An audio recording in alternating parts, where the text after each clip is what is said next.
Good morning everybody, welcome to the OneKind Festival. We thought we'd do something a bit different this year. We've all been in lockdown and finding it difficult to see each other, so I'm absolutely delighted. We've got a range of speakers joining us this week, as well as other fundraising activities.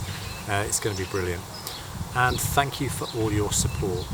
So to kick it off, I thought we'd do I tried something a little bit different. So over the last few weeks, just like you, I'm sure, I've been taking my one allocated walk a day and trying to make the most of it. And I've been lucky enough to be able to walk round the park here in Glasgow. But to get there, I go along the River Kelvin, which is the river that runs right through the city. And then I come back via the Forth and Clyde Canal. And seen some pretty good wildlife actually over the last few weeks. So here's a little guided walk around my area. I hope you enjoy. So I'm lucky enough to have a bit of a garden here in Glasgow. So blackbirds singing.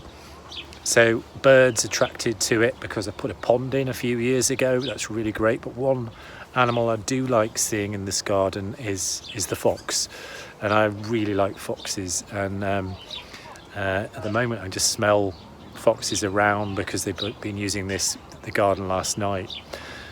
A few days ago though, I saw a really odd behaviour or unusual behaviour, and it was magpies actually pulling the tails of foxes. So the magpies are breeding somewhere, getting annoyed about these foxes that were feeding under the bird table, which is over there, and pulling their tails. So I put my trail camera out, hoping I'd be able to get some footage, and I'm really lucky, managed to get some pictures of magpies pulling a fox's tail, and it went viral on Twitter. Who knew people really like to see foxes' tails being pulled by magpies? Incredible to think that foxes and magpies are much persecuted in the countryside and the wider countryside. And isn't it very odd about how we think about animals and whether they're good or bad, or whether we kill them or we don't? But anyway, I really love foxes. Enjoy the film.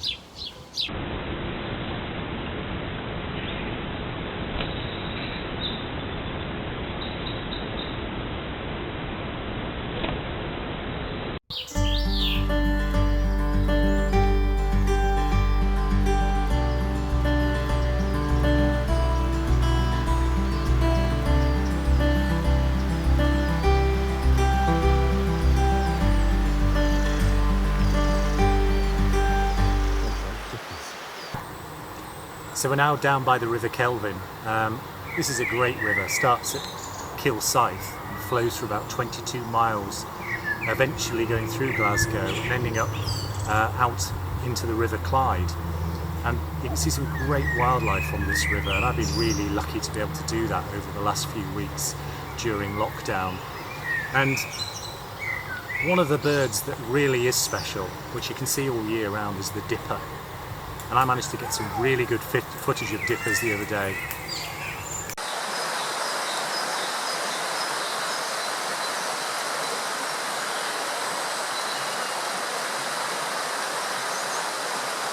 Another bird that I see all the time down here is the heron, the grey heron, standing sort of regally at the edge of the water looking for fish to catch. And I saw this one.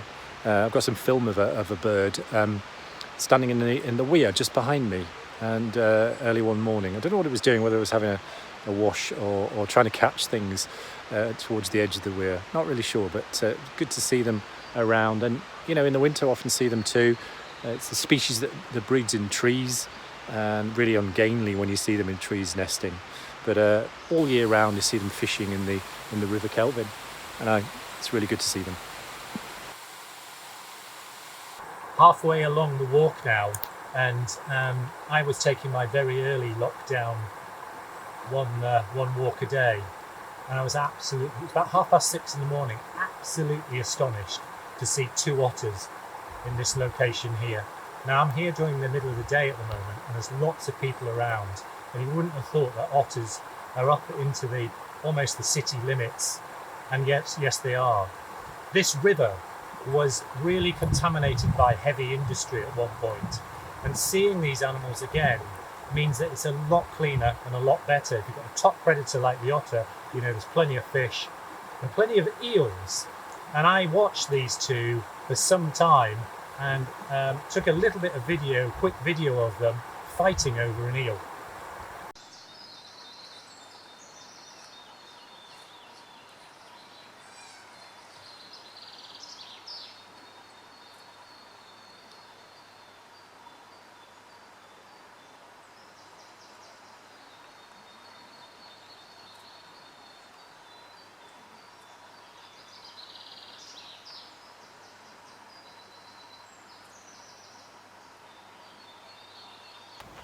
So no otters here today, but on this very log, that was the sighting that I saw, and those animals had come upstream from the bridge, little bridge, and just luck. I was in the right place at the right time. They must be on this river all the time, particularly at night time, quite nocturnal to keep away from noisy dog walkers and people like me walking around.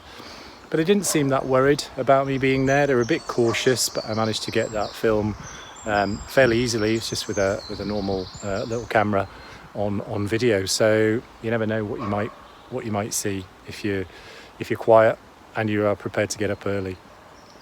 Anyway, I'm going to continue along to the next place where I often see nesting kingfishers, just upstream from here. So fingers crossed.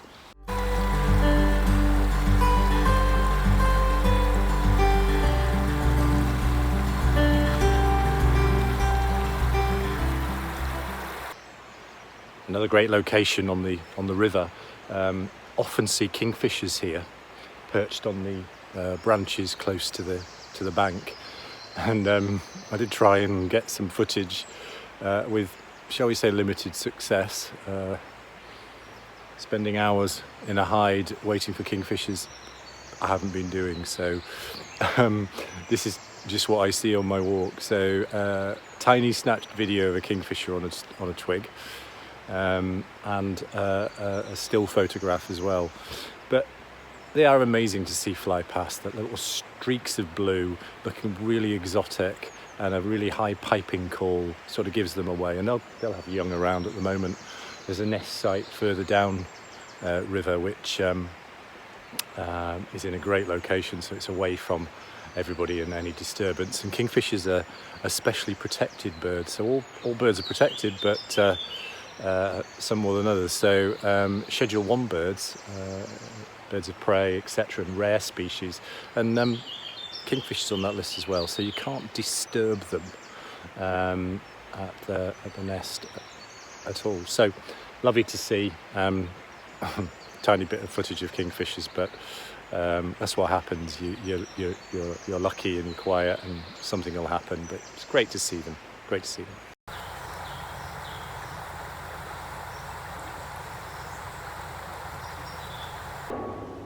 Even with the sounds of the booming sounds of the recycling centre, chiff-chaff singing, a bird that's come all the way from sub-Saharan Africa to breed here in a Glasgow park.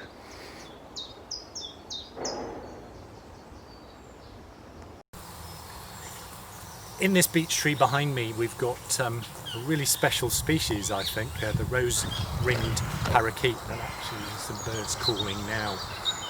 What they do, they excavate these nest holes in trees. They've got very powerful bills, and making a nest hole just right for them. And every now and again I can see one of the parent bird poking its green head out of the hole. These are green small parrots, and really exotic to see here in a Glasgow park. Hopefully there'll be youngsters in that nest hole now, and they'll be fledging in the next few weeks, so I'll be keeping an eye on that. A few weeks ago I managed to get some footage of the parents excavating around the nest hole, you know, taking off great big chunks of wood to make that hole perfect for their needs, and lots of calling and lots of chatting between them. and what we can hear now is the loud contact calls that the parents make between themselves. Not so... There we go. So coming in to feed their chicks right by a public footpath, don't care about people around, and I know people really enjoy seeing them here in the park.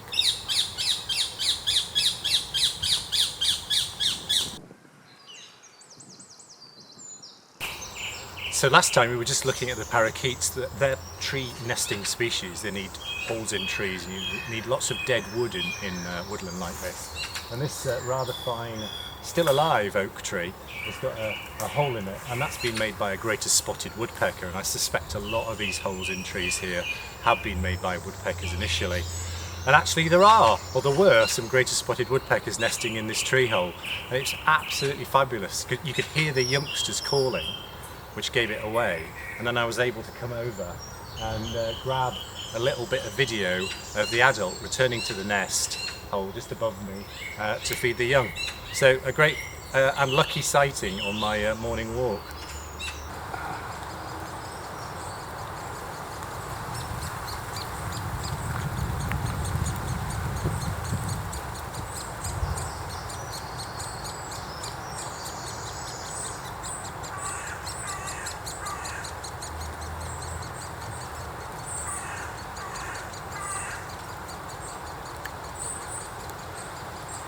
This is Forth and Clyde Canal, and the home leg on the return journey of the walk every day. And again, it's really great for wildlife. It's quite overgrown on the edges, so you get lots of birds, particularly moorhens and other species that nest along here. But this year, I think the drama has been, to be honest, the swans, and it's all been about will they hatch their eggs, and the story has been a lengthy one.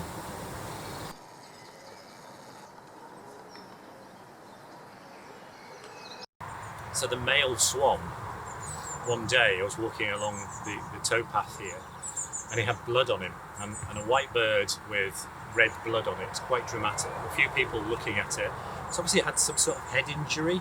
I don't exactly know what happened to it, but I called the SPCA, and I must admit they were brilliant. They came out straight away, and the bird was rescued and taken to their wildlife hospital. And a few weeks later returned back to the canal, and got a picture of it returning, looking great. The female's been on these 7 eggs ever since, and I'm afraid I don't think they're going to hatch now. It's far too late. But the great news is they've got one cygnet, they've got one youngster, so at least this breeding season they've been successful. So top job, SPCA, for coming straight out and sorting that one out. But you don't need to watch telly to get all the dramas you need on these sorts of excursions.